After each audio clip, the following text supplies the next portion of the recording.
that we're all excited about employing this new ideas from Tim Hanni, and I think that this is a great example of how this can be a real positive and really give you even more opportunity to interact with your guests, and your guests interact with you and have a fun, successful. This has totally turned us around. I think that our wine, and you ladies tell me what you think from your experience. Do you think that maybe this is even a better educational experience now because it's more relaxed and more just like, hey, if you don't like it, you don't like it? Yeah, I do. Yeah, I think that the public is going to, I think that they're going to like this better than what we were here. If you like this one, keep drinking it. I think that's awesome. I love it, and I honestly think we've just had an epiphany when it comes to our wine tasting. You know, the other thing, too, is that, like Sandy, the man that you said was, he was the wine knowledgeable person. Mm-hmm. Did he know about what you introduced? Had he heard about this? No. No, he hadn't. Yeah, because, this is something not only new for us, but it brings in something new to most very seasoned, wine knowledgeable person. I'm guessing people, I'm guessing may not ever have heard about this before, and it'll maybe engage them more, too. It did, and these people, and like I say, we all have them. When they first start tasting, sometimes they have that, little look on their face, like, maybe this is just going to be silly for them. And after the tasting, and I could tell he got more and more engaged. And after the tasting, he actually came up to me and said it was the best wine tasting. He'd been to many, many wine tastings all over the world, and this is the best one he'd ever been to. Also, point of view of getting knowledge. I was just really, I felt like, okay, here we go. This is great. Yeah, and one woman, last night I did a launch, and one woman was with a man who, we all have them in our tastings. He's the wine expert of the group, and everybody kind of looks at him as the wine expert, and she only likes sweet wines, and so she normally drank Riesling because he approved of Riesling. He didn't approve of Weizen, so... I passed out the Vinotype assessment.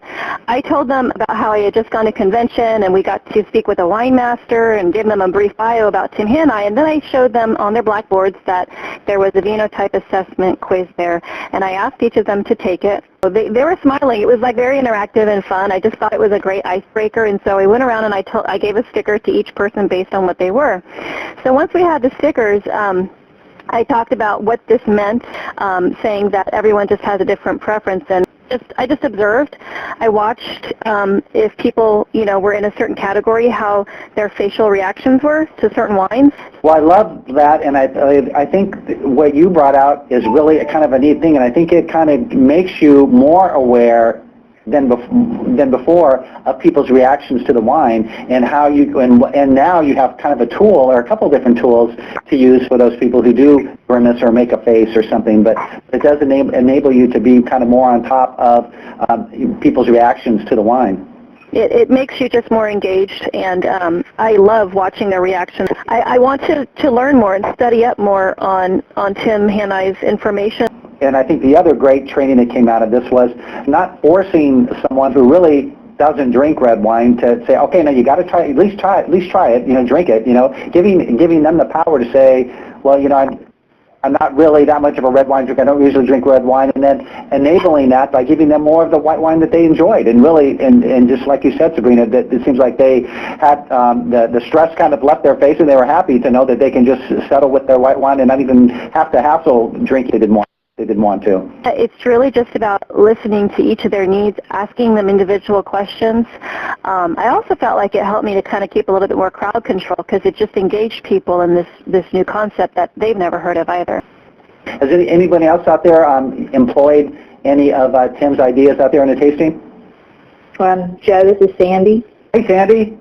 Hey, I had 3 tastings this weekend as well, 2 tastings and a launch, and I did the almost exact same thing that Sabrina did.